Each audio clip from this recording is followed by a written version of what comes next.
కుటుంబ సమస్యలు ఉండవు, వాళ్ళు పడతారు. సరే ఏంటి మీ వాళ్ళ కాదు కుటుంబ ఇప్పుడు సమస్యలు వచ్చి ఇప్పుడు రాష్ట్రాలు జగన్మోహన్ రెడ్డి గారు పొలిటికల్ ప్లాన్ ఏంటి? ఒకరొకరు వచ్చేస్తున్నారట.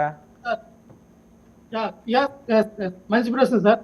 జగన్మోహన్ రెడ్డి గారు పొలిటికల్ ప్లాన్ అంటే, జగన్మోహన్ రెడ్డి గారు ఈ రేపు వచ్చే నెల నుంచి కూడా జనాల్లోకి రావడానికి పగడబందిగా ప్రణాళిక ఆయన తీసుకున్నారు. ప్రతి నియోజకవర్గానికి ఆల్రెడీ కంప్లై జరిగింది కాబట్టి మేము ఒక ప్రాపర్ గా జిల్లాలు ఎంచుకొని ఆ జిల్లాల నుంచి మొత్తం జగన్మోహన్ రెడ్డి గారు ఒక్కొక్క జిల్లాలో ప్రజలందరూ ఒక మెయిన్ సభలాగా ఏర్పాటు చేసి మాట్లాడడానికి నిర్ణయిస్తూ ఉన్నారు. తెలుగు నూతన సంవత్సరం నుంచి మొదలు పెడతారా? అసలు సంక్రాంతి అన్నారు, ఎందుకో మిస్ అయింది. మరి తెలుగు నూతన సంవత్సరం నుంచి మొదలు పెడతారా, ఉగాది నుంచి? ఖచ్చితంగా సార్. ఇక్కడ ఏంటంటే మెయిన్ ఏమీ లేదు సార్. ఇప్పుడు కూటమిలో కొంత జరుగుతూ ఉంది. ఆ విషయాన్ని నిన్న మనం చూసాం. పవన్ కళ్యాణ్ గారు నిన్న కూడా ఏం మాట్లాడారు? 15 సంవత్సరాలు బాబు గారే సీఎం ఉండాలి, చంద్రబాబు నాయుడు గారు సీఎం ఉండాలి, నేను నేర్చుకుంటాను, నాకు రాజకీయ అనుభవం తక్కువ, ఆయన దగ్గర నేర్చుకోవాల్సింది చాలా ఉంది, అటువంటి అనుభవాలు ఉంటే నేను నేర్చుకుంటానని అన్నారు. ఆయన ఏ వెర్షన్ లో అన్నారన్న విషయం మీకేంటి బాధ, మీకేంటి నొప్పి? ఆయన నేర్చుకుంటేని తప్పులేదు సార్. రాజకీయాల్లో బయట కానీ రాజకీయాల్లో కానీ సమాజంలో కానీ ఎవరైనా నిరంతర విద్యార్థిగా నేర్చుకోవాలి. అందరికి పూర్తిగా తెలిసిందనుకుంటే అమాయకత్వం. ప్రతి ఒక్కరు కూడా నేర్చుకోవాల్సిందే. పవన్ కళ్యాణ్ గారు నేర్చుకోవడం తప్పని అట్లా.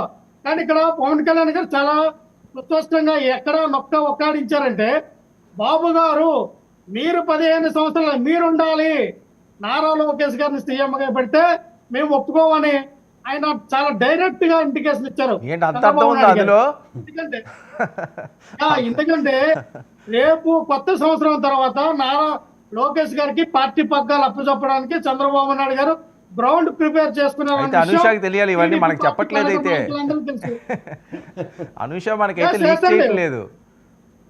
ఖచ్చితంగా సార్. ఇది నా దగ్గర పూర్తి సమాచారం. ఒక్క నిమిషం లక్ష్మణ్. అనుష ఏంటి చిన్నబాబుకు పట్టాభిషేకం అంటే నిజమా? కాదు వర్మ గారు, నా దగ్గర వేరే వాళ్ళ స్టోరీ నరేషన్ కి స్క్రిప్ట్ లేదు. నన్ను అడిగితే నేనేం చేయలేను. As of now Chandrababu Naidu గారు హెల్దీగా ఉన్నంత వరకు, ఆయన ప్రత్యక్ష రాజకీయాలు చేయగలిగేంత వరకు హీఈస్ ద సీఎం ఫిగర్ అంతే. అది చంద్రబాబు నాయుడు గారు కాదు, అది లోకేష్ గారు కాదు, ఈవెన్ ద పవన్ కళ్యాణ్ గారు కూడా చెప్పడం జరిగింది హీఈస్ ద సీఎం ఫిగర్. ఆ తర్వాత వచ్చే ఇప్పుడు ఏదో కల్పితాల గురించి లేకపోతే లక్ష్మణ్ గారి యొక్క ఫిలిం స్టోరీ గురించి నేను ఇక్కడ డిబేట్ అండ్ డిస్కషన్ రెండూ చేయదలుచుకోవట్లేదు. ఎందుకంటే we have a clear thing. ఒకటి ఏంటి అంటే, డెఫినెట్ గా చంద్రబాబు నాయుడు గారు ఆరోగ్యవంతంగా ఉన్నంత వరకు ఇప్పటికీ కూడా ఆయన గంట నుంచుని ప్రెస్ మీట్ ఏదైనా స్టేజ్ లో ప్రోగ్రామ్స్ ఉన్నప్పుడు గంట కూర్చోకుండా నుంచుని మాట్లాడగలిగే స్టామినా ఆయన దగ్గర ఉండింది. ఈ రోజుకి కూడా ఖచ్చితంగా 16 గంటలు పని చేస్తున్న వ్యక్తి చంద్రబాబు నాయుడు. చాలా హెల్దీగా ఉన్నారు. డెఫినెట్లీ ఆయన ఎంతవరకు పని చేయగలుగుతారో హీఈస్ ద సీఎం ఫిగర్. మీరు ఏం కంగారు పడదు లక్ష్మణ్ గారు. మాకు జనసేనకి పుల్లలు పెట్టాలని గత 9 నెలల కాలంగా తెగ పుల్లలు మీ పెట్టట్లా అనుష గారు, పుల్లలు మీ పెట్టట్లా.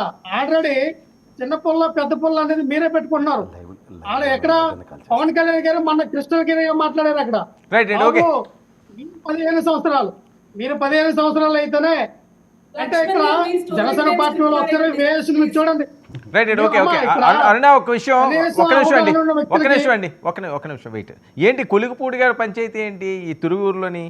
మీ సమన్వయకర్తకి ఏదో ప్రాణహాని ఉందని చెప్పి అదిగో ఆయన ఏదో వీడియో కూడా పెట్టడం జరుగుతున్నది. ఏం జరుగుతుంది అక్కడ? సార్, 2 పార్టీలు భిన్న మనస్తత్వాలు. ఏ పార్టీకి ఆ పార్టీ ఇండివిజువల్ గా ఎదిగింది. ప్రభుత్వాన్ని స్థాపించడం కోసం ఒక వేదిక మీదకి వచ్చి ఎలక్షన్కి వెళ్ళింది, ప్రజలు ఆశీర్వదించారు, అధికారంలోకి వచ్చాం. కానీ అందరి మనస్తత్వాలు ఒకేలా ఉండాలని, అందరూ కలిసి నడవాలని అధిష్టానాలకు ఉండొచ్చు. కానీ గ్రౌండ్ లో కార్యకర్తలని ఆదరించే తీరు, వాళ్ళని ప్రయారిటీ ఇచ్చే తీరుని బట్టి అక్కడ ఉన్నటువంటి వాతావరణం ఉంది సార్ 100%. కొలిక్పూడి గారికి అలాగే మా తిరువురు పిఓసి గారికి మధ్య ఏం జరిగిందనేది మాకు తెలియదు. బట్ ఆయన ఆవేదన అయితే ఆయన ఏదో అక్కడ థ్రెటన్ జరుగుతోంది కొలిక్పూడి గారి ద్వారా అని చెప్పేసి ఆయన ఒక వీడియో ద్వారా రిలీజ్ చేశారు. అట్లాంటిది కనుక ఏమన్నా అయితే నిజంగా కనుక అయ్యుంటే, మా పార్టీలో ప్రతి ఒక్కళ్ళు సొంత జేబులో డబ్బులు పెట్టుకుని కింది స్థాయి నుంచి జెండా మోసి పార్టీ నిలబెట్టిన వాళ్ళు సార్. ఎవరు నాయకులు నడిపితే నడిపించిన వాళ్ళు కాదు. ప్రతి కార్యకర్త కూడా పవన్ కళ్యాణ్ కళ్యాణ్ గారు లాగా పార్టీ నేను మొయ్యాలని భావించి మోసిన వాళ్ళు ఉన్నారు కాబట్టి అట్లాంటివి ఏమన్నా ఉంటే కార్యకర్తల జోలికి లేదా కింది స్థాయి నాయకుల జోలికి మాత్రం పవర్ ఉంది కదా అని చెప్పేసి ఇట్లాంటి థ్రెట్లను చేసుకోవద్దు. ఎందుకంటే కావాలని కూటమి మధ్య మీరు కావాలని తీసుకొచ్చుకొని చిచ్చు రాజేసుకుంటే రెండు పార్టీల మధ్య వచ్చేటువంటి గ్యాప్ మొత్తాన్ని ఫిల్ చేసేది మాత్రం ఆటోమేటిక్ గా వైసీపీనే. ఈ విషయం మాత్రం గుర్తుంచుకోవాలి ప్రతి ఒక్క నాయకులు ఎస్పెషల్. ఎందుకంటే మేజర్ గా టీడీపీ నుంచి ఎమ్మెల్యేలుగా ఉన్న వాళ్ళు ఉన్నారు కాబట్టి మాక్సిమం ప్రయారిటీ పాలనలో వాళ్లే తీసుకుంటున్నారు కాబట్టి జనసేనలో ఉన్న వాళ్ళు వాయిస్ లెస్ గా ప్రస్తుతానికి కొన్ని ఏరియాల్లో ఉన్నారు కాబట్టి వాళ్ళని దగ్గర చేర్చుకొని ఆదరించాల్సినటువంటి బాధ్యత 100% స్థానిక ఎమ్మెల్యేల మీద ఉంది. అట్లా కాదని ఎవరైనా జనసేన మీద కనుక ఏదైనా దాడులకి వాటికి కనుక దిగితే నాయకులు రెస్పాండ్ అవుతారో లేదో నాకు తెలియదు కానివ్వండి, క్యాడర్ మాత్రం చూస్తూ ఊరుకొస్తారు. ఈ విషయం క్లియర్ గా చెప్పగలను నేను. ఇటు జనసేన ఎమ్మెల్యేలు ఉన్న దగ్గర టీడీపీ మీద అట్లాంటి ఇష్యూస్ జరిగినా, టీడీపీ ఎమ్మెల్యేలు ఉన్న దగ్గర జనసేన వాళ్ళ మీద అట్లాంటి ఇష్యూస్ జరిగినా ఎట్టి పరిస్థితుల్లో చూస్తూ ఊరుకోము. తిరువూరు పిఓసి అనే వ్యక్తి నాకు తెలిసి కార్యకర్త నుంచి పిఓసి దాకా ఎదిగిన వ్యక్తి, చాలా ఆటుపోట్లు. మా పార్టీలో మాకు 100 కుమ్మలాట్లు ఉండొచ్చు, కానీ వేరే వాళ్ళు గనక మమ్మల్ని కార్నర్ చేస్తే కార్యకర్తలు ఊరుకోరు సార్. ఫస్ట్ లీడర్లు మేబీ ఏమన్నా కూటమిలో ఉన్నాం కాబట్టి చూసి చూడనట్టుగా పోదామని చెప్పేసి ఏదైనా వెళ్ళినా కార్యకర్తలు మాత్రం చూస్తూ ఊరుకోరు. ఏంటి లక్ష్మణ్? రాష్ట్రం మొత్తం అలా ఉందండి. మీరు తిరువురు ఒకటే ఎగ్జాంపుల్ చెప్తూ ఉన్నారు. ప్రసాద్ గారు అది ఏంటి? నాకు తెలియదండి, నేను బయటకు వచ్చిన దాని గురించి మాత్రమే ఓకే, ఓకే, మాట్లాడతాను. ఓకే. లక్ష్మణ్ ఒక్క నిమిషం. వాళ్ళ మధ్య అలాగే ఇది మా కుమ్మట్లాగే పంచాయతీ ఉంది. లక్ష్మణ్ అన్న, వాళ్ళు మీరు కవర్ ఆగండి. చేసుకుంటూ ఉన్నారు. సరే లక్ష్మణ్ ఒక్క నిమిషం. మా పంచాయతీ మీరు ఆగండి. తిరువూరులో మేజర్ ఏంటంటే వైఎస్ఆర్సీపీకి ఈవెన్ పార్టీ ఆఫీస్ కూడా లేదు, మీరు ఒకటి గమనిస్తే. రెండోది ఏంటంటే అక్కడ వైఎస్ఆర్సీపీ స్ట్రాంగ్గా లీడర్ నిలబడే దగ్గర మొన్నటిదాకా యూఎస్ అక్కడికి వెళ్ళి వచ్చాడు అతను. రెండోది ఇక్కడ కొలికిపూడి గారు ఫ్రమ్ ద డే 1 నుంచి చాలా డిఫరెంట్గా ఇంక్లూడింగ్ బుల్డోజ్ చేయడం కన్నా బుల్డోజర్నే వాడుతూ రాజకీయం చేస్తున్నాడు ఆయన.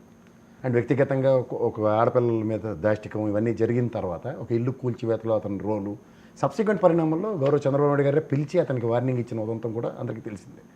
ఇక్కడ కంటిన్యూస్గా ఒక ఫ్రిక్షన్ అనేది కంటిన్యూస్గా అట్రిబ్యూట్ అవుతూనే ఉంది అతని మీద. ఇవాళ అరుణమ్మ చెప్పినట్టు క్షేత్రస్థాయిలో పార్టీ సమన్వయకర్త స్థాయిలోనే అతనికి చాలా ఇబ్బందులు ఉంటున్నప్పుడు ఇది రాష్ట్రంలో చాలా నియోజకవర్గాల్లో, నేను నేషనల్ మీడియాలో నాకు బొలిశెట్టి సత్యనారాయణ గారు మొన్న డిబేట్లో ఉన్న మాటతో స్థానికంగా 70-30% వాళ్ళకి ప్రయారిటైజేషన్స్లో నాయకత్వాల్లోనూ ఈ దాన్ని ఏమంటారు కార్పొరేషన్స్లో ఉన్నట్లు ప్రయారిటైజేషన్ వస్తాయి అనుకున్నారు. సో ఎప్పుడైతే అవి రానప్పుడు వాళ్ళలో ఒక ఆవేదన అన్నది ఉంది జనసేన పార్టీలో. అండ్ ప్రతిదానికి పవన్ కళ్యాణ్ గారు సమన్వయం పరుచుకుంటూ ఆయన చంద్రబాబు గారితోనూ లోకేష్ గారితో ఎలా ముందుకు వెళ్తున్నారు. కానీ క్షేత్రస్థాయిలో వీళ్ళు గెలిచిన 21 స్థానాల్లో ఒక విధంగా ఉంది, మిగిలినవన్నీ చాలా డిఫరెంట్గా తెలుగుదేశం టూ మచ్ డామినేషన్లో ఉంది. సో అలాంటి దగ్గర ఏమవుతుందంటే వీళ్ళు స్థానికంగా బలపడాలనుకునే ప్రయత్నాల్లో ఎక్కడికక్కడ నిలువరించబడుతున్నారు. ఆ నిలువరించే దగ్గర ఏమవుతున్నాయంటే ఇవి అట్రిబ్యూట్ అవుతుంది రెస్పెక్ట్ ఎమ్మెల్యేస్. ఓకే, ప్రధాని కొలిగిపూడి గారే అవ్వచ్చు, అంటే ఉభయ గోదావరి జిల్లాలో కొన్ని నియోజకవర్గాలు అయితే కంటిన్యూస్గా ఫ్రిక్షనే ఉంది. ఓకే అనుష, ఏంటి ఎక్కడికక్కడ నిలువరిస్తున్నారా జనసైనికుల్ని మీరు గెలిచిన నియోజకవర్గాల్లో? తప్పు కదా సార్ ఒకటి ఇప్పుడు మీరు పార్టీస్ పరంగా చూస్తారా, గవర్నమెంట్ పరంగా